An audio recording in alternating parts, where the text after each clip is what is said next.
जय सिया राम जय जय हनुमान। जय गुरु रामानंद भगवान। जय सिया राम जय जय हनुमान। जय गुरु रामानंद भगवान। सियावर रामचंद्र की जय। श्री रामानंद भगवान की जय। श्री राधे राधे। भक्तों, गुरु का सहज स्वभाव होता है शिष्य के प्रति बहुत अधिक, समझ लीजिए जैसे बच्चे के लिए माँ बाप को स्नेह होता है, ऐसे शिष्य के प्रति स्नेह होता है गुरु को। और यदि शिष्य के अंदर अहंकार न हो और सच्चा शिष्यत्व हो तो गुरुदेव की कृपा हर जगह आ जाती है। गुरुदेव उनकी रक्षा करते हैं, उनकी इज्जत भी बचाते हैं, उनका उत्थान भी करते हैं। कल आप श्रवण कर रहे थे, बालक के रूप में आए हुए भगवान श्री रामानंद जी 12 वर्ष की अवधि व्यतीत करके अंतर्धान हो गए थे। माता पिता अतिशय वियोग में पागल से हो रहे थे। माता ने तो शरीर छोड़ दिया। पिताजी को लगता था कि चारों ओर विपत्ति में हमारे ऊपर आ गई और उन्होंने भी शरीर त्यागने की इच्छा की। तब उसी समय राम जी के गुरुदेव अर्थात श्री महर्षि वशिष्ठ जी महाराज राघवानंद जी के रूप में प्रकट हुए और महर्षि के चरणों में पड़ करके सब जनता रोने लगी। ये हमारे प्रभु तो चले गए। तो उन्होंने बताया पुण्य सदन जी को कि तुम्हें प्रभु ने पिछले जन्म में वरदान दिया था कि 12 वर्ष बाल लीला का आनंद देंगे, तो 12 वर्ष व्यतीत हो गए। इसलिए वरदान में दी गई अवधि पूर्ण हो जाने के कारण आपको आनंद देने के बाद अपने लोक को चले गए। वो ये सब सुन करके चरणों में पड़ करके प्रार्थना करने लगे पुण्य सदन जी और अन्य भक्तगण भी, एक बार कुमार का दर्शन करा दीजिए। सबको अत्यंत व्याकुल देख करके महर्षि के नेत्रों से प्रेम के आंसू की धार चल पड़ी और महर्षि राघवानंद जी ने कहा एक उपाय है, ध्यान देकर सुनो। श्री राम यज्ञ की महिमा हमारे आचार्यों ने बहुत वर्णन की है और हमारी परंपरा से वो हमें प्राप्त है। वो श्री राम यज्ञ समस्त वांछित फलों को देने वाला है। उससे अवश्य ही भगवान श्री राम जी प्रत्यक्ष प्रकट होंगे। ये सुनते ही सब आनंदित हो उठे। जैसे रात्रि में मुरझाए हुए कमल सहसा सुबह खिल जाते हैं, ऐसे ही सबके मन प्रफुल्लित होने लगे और मुहूर्त देख करके स्थान सुधार करके 1000 बहुत छंटे हुए ब्राह्मण एकत्रित किए गए जो हर प्रकार से महान थे, पवित्र थे। 108 कुंड हवन के बनाए गए। यज्ञ का मंडप बड़ा विशाल और विचित्र बनाया गया। यज्ञ कुंड बड़े सुंदर थे। श्री राम महायज्ञ हो रहा है। सुन सुन करके दूर से ऋषि वृंद आने लगे और श्री राम मंत्रराज से विधिवत आहुति पड़ने लगी। अरण्य मंथन द्वारा अग्नि प्रज्वलित की गई और यज्ञ का धुआं सर्वत्र फैलने लगा। स्वर सहित वेद ध्वनि हो रही थी। उस ध्वनि से काशीपुरी गूंज उठी। अत्यंत पवित्र घृत, गौघृत, खीर आदि सामग्री मंगाई गई थी।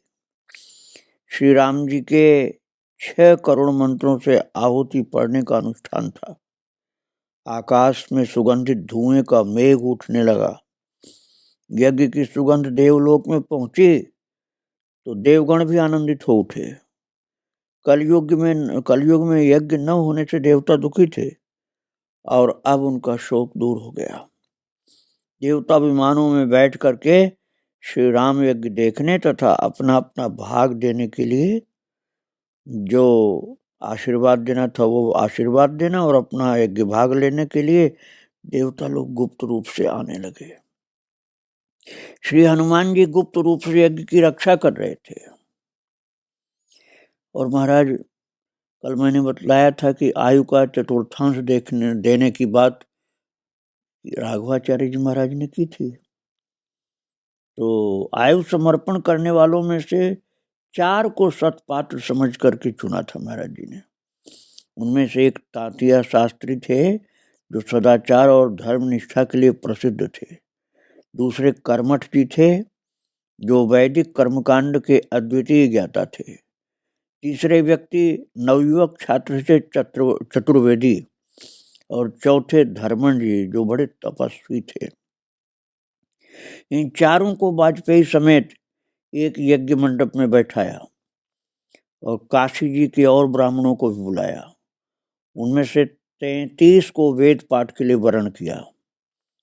यज्ञ आरंभ हुआ। हविष्यान्न की आहुति षडाक्षर मंत्र के द्वारा जप का अग्निकुंड में जो आधान हो रहा था, 6 करोड़ मंत्र राज जप का अनुष्ठान था। तो सस्वर वेद ध्वनि से काशीपुरी गूंज रही थी। यज्ञ की चर्चा घर घर व्याप्त हो गई। झुंड के झुंड भक्त लोग आने लगे दर्शन करने और चैत्र सुदी एकादशी तक ये यज्ञ चलता रहा। भक्तों, सभी आने वाले संत और जो भिक्षुक आदि थे वो जो भी मांगते वही चीज दी जाती थी। हनुमान जी यज्ञ की रक्षा कर रहे थे ना, वहां किसी चीज की कमी ही नहीं थी। ब्राह्मण सभी सत्कार से आनंदित थे और जब अंतिम आहुति का समय आया तो बड़े प्रेम से सब सदाचारी भक्त ब्राह्मण लोग खड़े हुए और करुणापूर्ण आर्तवाणी से प्रभु को आवाहन करने लगे। स्वर युक्त वेद ध्वनि की गई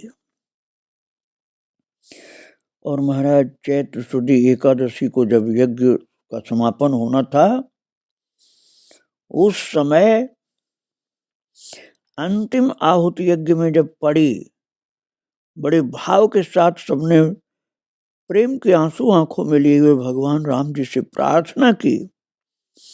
बस आखिरी आहुति पड़ते ही भगवान श्री रामानंद जी महाराज फिर से प्रकट हो गए। रामानंद भगवान की जय। यज्ञ मंडप में सबके देखते देखते विप्र कुमार प्रकट हो गए, 12 वर्ष की अवस्था के। देखकर सब चकित और हर्षित हुए। अनंतर स्वामी जी ने कुमार को वैष्णवी दीक्षा दी। उस समय मंडप में अपूर्व शांति विराजती थी। सब स्तब्ध हो गए थे ये दृश्य देखकर कि भगवान का फिर से प्राकट्य हो गया उसी रूप में। और स्वामी राघवानंद जी महाराज ने कुमार का नाम रामानंद रखा और उनको ये वरदान दिया कि जब तक आप चाहेंगे पृथ्वी पर इसी तरह से आप विराजमान रहेंगे। और भक्तों, इतना आनंद सबको हुआ कि रामानंद जी महाराज को देखकर सर्वत्र जय जय ध्वनि होने लगी, पुष्प वर्षा होने लगी। देवता भी आकाश से पुष्प बरसाने लगे, बाजे बजने लगे। सब संत महात्मा भक्त लोग हाथ जोड़ करके स्तुति करने लगे और समस्त जगत आनंद से भर गया। सर्वत्र ये बात फैल गई, यज्ञ में भगवान श्री रामानंद जी प्रकट हो गए हैं। दर्शन के लिए अपार भीड़ भाग रही थी, चारों तरफ से आ रही थी। इधर महर्षि राघवानंद जी के आनंद का कोई पार नहीं था। उनकी आंखें और हृदय सुख समुद्र में मग्न थे। सब लोग एक टक रामानंद जी के मुख चंद्र का दर्शन कर रहे थे, जैसे चकोर चंद्रमा को देखते हैं।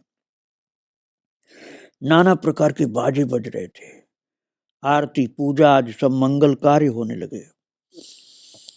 उसके बाद श्री राघवानंद जी ने कहा, हे कुमार, आपने दर्शन देकर हमारे यज्ञ को सफल कर दिया। अब एक वरदान मैं और मांगता हूं, वो ये कि आप सैकड़ों वर्ष तक पृथ्वी पर रहकर धर्म ग्लानि दूर करें। इस समय पृथ्वी पर यवनों का राज्य है, उनके अत्याचारों से पृथ्वी कांप रही है। अब अत्यंत विपत्ति बढ़ गई है जो सही नहीं जाती है। प्रभु, चारों ओर गौओं का वध, धर्मात्माओं को सताया जा रहा है, बड़ी पीड़ा होती है। श्री राघवानंद जी की प्रार्थना सुनकर भगवान श्री रामानंद जी महाराज को दया आ गई। भक्तों, गुरुदेव राघवानंद जी महाराज की प्रार्थना सुनकर बहुत ही प्रसन्न होकर के रामानंद भगवान ने कहा, एवमस्तु, ऐसा ही करेंगे। ये सुनते ही जय जय ध्वनि से आकाश गूंजने लगा। सबको बड़ा हर्ष हुआ। लाखों नर नारी आनंद में भर के उछलने लगे, जैसे गर्मी में सरोवर का जल सूखने से मछलियां तड़प रही हों और सहसा वर्षा हो जाए, ऐसा सुख हुआ। क्योंकि उस समय जनता बहुत दुखी थी और दुख का अंत हो गया। पश्चात महर्षि श्री से रामानंद जी ने कहा कि आपकी इच्छा से हम पृथ्वी पर रहेंगे, परंतु साधु वेश में रहेंगे। इसलिए आप ही अब मुझे दीक्षा देकर वैष्णव संन्यास प्रदान करें, क्योंकि जगत में मर्यादा की रक्षा के लिए मुझे गुरु बनाना आवश्यक है, जिससे आगे चल के लोग गुरु विहीन न रहें। इसलिए आपको पता है कि मैं राम ही हूं, फिर भी मुझे गुरु की आवश्यकता है। राघवानंद जी ने कहा, आपकी बात मानना मेरा प्रधान कर्तव्य है। पश्चात मंत्रराज श्री राम मंत्र रामानंद जी को देकर उनकी दीक्षा दी, विधिवत पंच संस्कार किए। उस समय रामानंद कुमार का वैष्णव सन्यासी वेश बड़ा सुंदर लग रहा था। उम्र तो केवल 12 वर्ष की दिखलाई पड़ रही थी। मस्तक पर तिलक, हाथ में त्रिदंड और गले में तुलसी की कंठी थी। सब लोग जय जय ध्वनि कर रहे थे। बारंबार लोग आरती करके फूल माला पहनाते थे, चरणों में प्रणाम करके भेंट पूजा चढ़ाते थे। सबको ऐसा सुंदर मौका मिला था जैसे त्रेता युग में राम जन्म के समय अयोध्या में हुआ था। ऐसा लगा जैसे सब कल्प वृक्ष की छाया में बैठे हैं।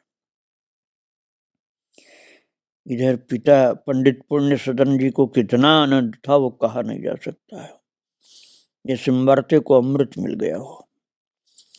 सब काशीवासी ऐसे हर्षित हुए जैसे चातकों को स्वाति की वर्षा मिल गई हो।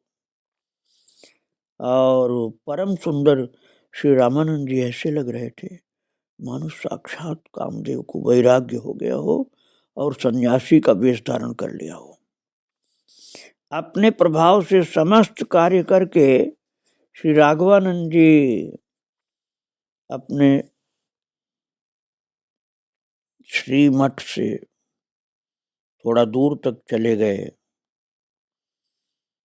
और उनके पीछे पीछे पुण्य सदन जी चलते गए। कुछ दूर जाने के बाद उन्होंने देखा कि ये हमारे पीछे चले आए। पूछा, क्यों चले आए मेरे पीछे? वहां अतिथियों का स्वागत करने के लिए रहना था। वो उन्होंने कहा कि आपने जो कृपा की है उसी कृपा से कारण कृतज्ञता के भार से मैं ऐसा दबा हूं कि आपको छोड़कर जाने का मेरा मन किसी तरह से तैयार नहीं। तो गुरुदेव ने कहा कि नहीं, तुम जाओ, अतिथियों का स्वागत करो, मैं अभी फिर से आ जाऊंगा। तब गुरु की आज्ञा से वो फिर से यज्ञ स्थान पर वापस आ गए। बाद में महाराज श्री राघवानंद जी वापस अपने श्री मठ में आए और उनका यश सारे संसार में छा गया, क्योंकि उन्हीं के द्वारा फिर से प्राकट हुआ था रामानंद जी का। सब रामानंदाचार्य को ऐसे घेर करके दर्शन कर रहे थे जैसे करोड़ों चकोर चंद्रमा को घेरे हों। दर्शन करके तृप्त नहीं हो रहे थे और पुण्य सदन जी के पुण्यों की बड़ाई कर रहे थे लोग। और श्री राम यज्ञ की भस्म ले लेकर के लोग अपने भवनों में, अपने घर बहुत समय के बाद गए, पूरे दिन बैठे रहे। संसार में विख्यात हो गया कि यज्ञ में प्रकट होकर के मुक्तिदाता भगवान ही साधु वेश में आए हैं। पश्चात गंगा घाट श्री रामानंदाचार्य को पसंद आया और गंगा तट था, शांति थी, इसलिए बोले कि मुझे यहीं रहना है, घर नहीं जाना है।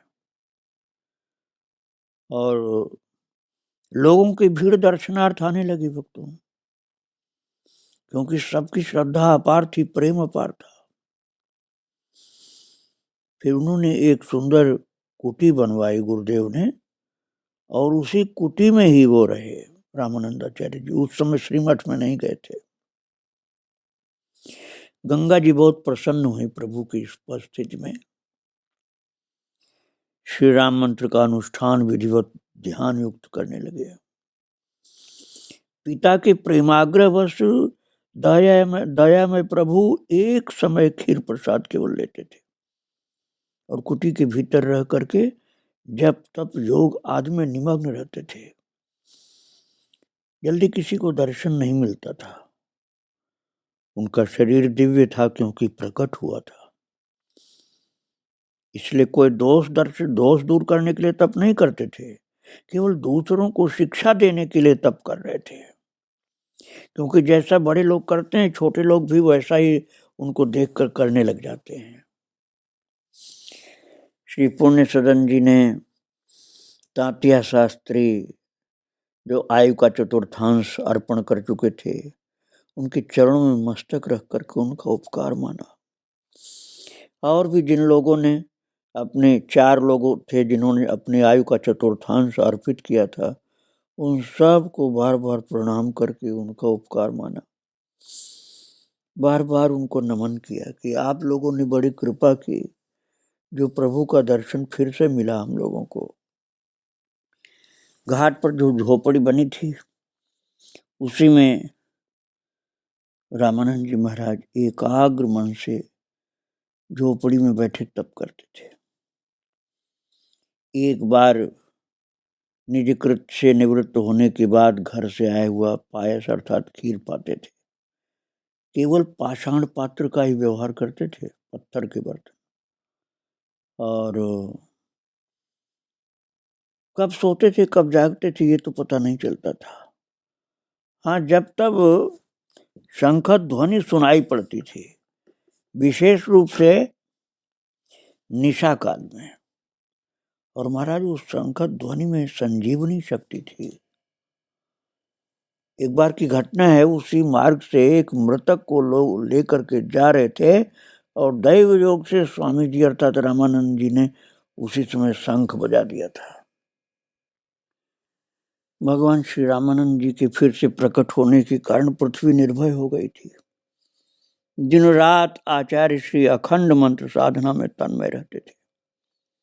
कभी कभी शंख ध्वनि सुनाई पड़ती थी तो बड़ा प्रेम लोगों को उमड़ता था शंख ध्वनि सुनकर। और मैंने जो बताया कि मृतक को लोग अर्थात शव को लेकर जा रहे थे, तो शंख ध्वनि जब हुई तो मृतक जीवित हो उठा। और फिर ये चमत्कार सुनकर बड़ी भीड़ होने लगी। दूर दूर से बूढ़े बालक योगी रोगी आने लगे और ध्वनि सुनते ही रोग दूर हो जाते थे। सब नया सा जीवन पाकर हंसते हुए घर जाते थे। कठिन कठिन भयंकर रोग शंकर ध्वनि से दूर होते थे। देश के लाखों लोग आकर हर समय आश्रम को घेरे रहते थे चारों ओर से, जैसे धर्मराज के पास जीवों की भीड़ रहती है। जनता का अपार हो हल्ला रात दिन रहने लगा। ध्यान में आचार्य को विक्षेप होने लगा, इसे शंख बजाना बंद कर दिया। लोग दुखी हुए, सब निराश होकर के अपने घरों को लौटने लगे, जैसे ऊपर से फल आ रहा हो और फिर अब मिलना ही बंद हो गया। ये समाचार सुन करके विद्वानों ने, भक्तों ने, सबने मिलकर सभा की। सबने मिलकर श्रीमठ में जा करके श्री राघवानंद जी महाराज से, जो वशिष्ठ अवतार थे, उनसे प्रार्थना की, शंकर ध्वनि के लिए श्री रामानंद जी को आज्ञा दीजिए, जनता बहुत दुखी हो रही है। श्री राघवानंद जी सबकी विनती पर प्रसन्न होकर आए और कहने लगे, रामानंद, दूसरों के कल्याण के लिए शंकर ध्वनि कर दिया करो। जब तुम्हारे थोड़ा शंख बजाने से ही लोगों का असाध्य रोग नष्ट हो जाता है, तो परोपकार करते रहो। देखो, सब देश देश के रोगी आए थे, वो चले जा रहे निराश होके। गुरुदेव की मीठे वचनों को सुन करके द्वार पर आ करके विधिवत पूजा की गुरुदेव की, और आज्ञा मांग कर बोले, अच्छा, केवल एक बार प्रातःकाल नित्य प्रति शंख बजा दिया करूंगा, दिन भर लोग मुझे घेर के नहीं रखें, नहीं तो भजन में विक्षेप होता है। ये सुनकर के सब प्रसन्न होकर अपने घरों को गए। उस दिन से प्रातःकाल सूर्योदय के समय सब रोगी एकत्रित हो जाया करते थे। स्त्रियां गोद में बच्चों को लेकर दौड़ती हुई आती थी। मरणासन रोगी अच्छे होकर के जाते थे।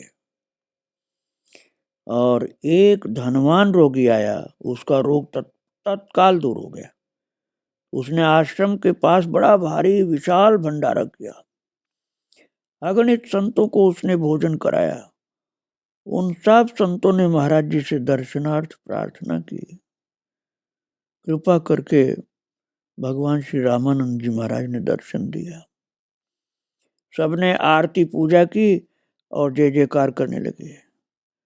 कुटिया बंद रहती थी, इसलिए दर्शन नहीं मिलता था, किंतु अब दर्शन मिलने से सबको आनंद आ गया। बड़ा भारी उत्सव हुआ, सभी लोग बड़े प्रसन्न हुए। आचार्य की शोभा देखकर सब प्रफुल्लित होकर के जय जयकार कर रहे थे, आरती कर रहे थे, दंडवत कर रहे थे। अपार आनंद सबको प्राप्त हो रहा था भक्तों। महाराज जी की शोभा ऐसी थी, भगवान रामानंद जी की इतनी सुंदरता थी, इतनी प्रसन्नता थी चेहरे पर। 12 वर्ष का बालक जैसे एक महान सन्यासी बनकर विराजमान हो। दर्शन करते ही प्रेमाधिक्य से लोगों के नेत्रों से आंसू की झड़ी लग जाती थी। प्रेम विभोर होकर लोग चरणों में पड़ जाते थे, और जो मन में भक्ति का भाव होता था वही प्रत्यक्षीभूत हो जाता था। सहज ही प्रभु का दर्शन मिलता था। एक बार शंकर ध्वनि प्रतिदिन प्रातः काल होती थी ब्रह्म मुहूर्त में। जिस दिन दर्शन सुलभ होता था उस दिन बड़े बड़े उत्सव मनाए जाते थे। रोजाना तो दर्शन नहीं मिलता था, लेकिन कभी कभी दर्शन लोगों को मिल जाता था। कुटिया में बंद रहते थे, साधना में तन्मय रहते थे, लेकिन जिस दिन दर्शन मिलता था भक्तों को अपार आनंद की बाढ़ आती थी। इसलिए दर्शन के लिए प्रतीक्षारत लोग रहते थे। महाराज जी का दर्शन करने के लिए देवता लोग भी आते थे, ऋषि मुनि आते थे, गरीब लोग भी आते थे, भक्त लोग भी आते थे। शांति पूर्वक परिक्रमा भी कुटिया के लोग करते थे, धीरे धीरे दंडोत करके चले जाते थे। तो महाराज ये देख देख करके कलयुग के मन में भी ये भाव उत्पन्न हुआ कि जब भगवान ही प्रकट होकर के सन्यासी वेश में आए हैं, सब लोग दर्शन का प्राप्त कर रहे हैं आनंद, तो मैं क्यों वंचित रहूं? मेरे ऊपर भी कृपा हो जाए तो बहुत अच्छा होगा। यही सोच करके कलयुग भी भगवान रामानंद के चरण शरण में आया है, किंतु वह चरित्र मैं आपको कल सुनाऊंगा। आज महाराज जी को प्रणाम करके यहीं विराम दे रहा हूँ। श्री राधे राधे, जय श्री राधे राधे। सियावर रामचंद्र की जय। श्री रामानंद भगवान की जय।